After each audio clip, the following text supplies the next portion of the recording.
Congratulations to Badu. What's up? Thank you guys.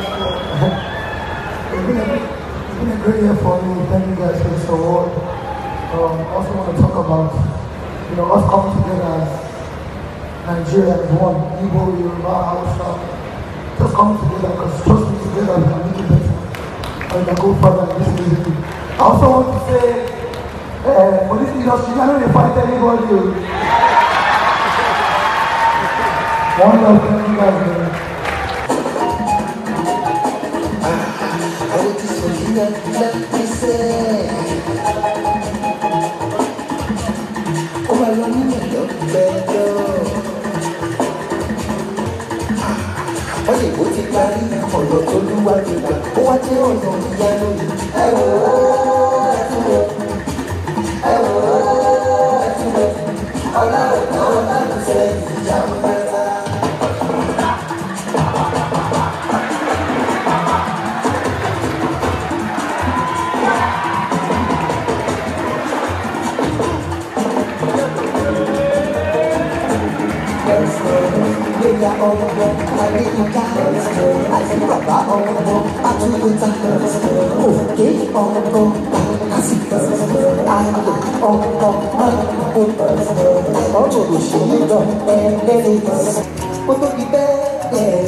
Wizkid Balloon 27, riding on the success of his collaboration with Drake and international attention that has brought him, Wizkid has become an international sensation.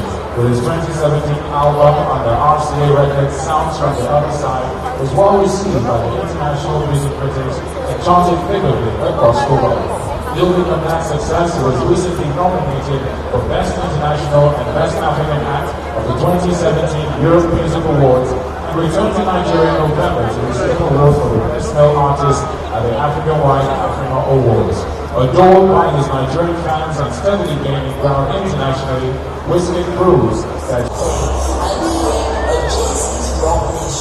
Please welcome Tiwa.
place as the world's best active boxer.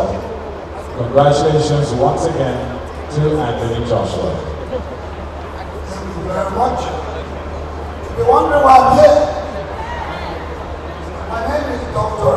Onalaja, and I'm the president of the Nigerian Boxing Board of Control.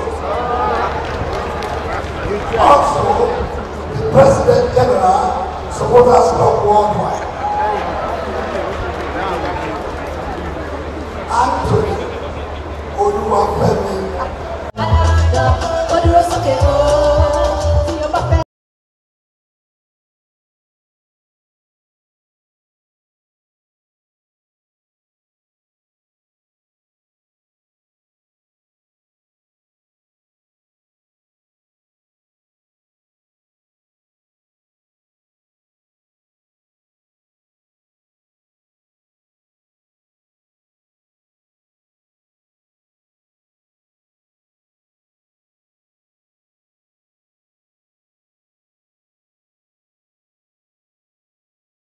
Don't go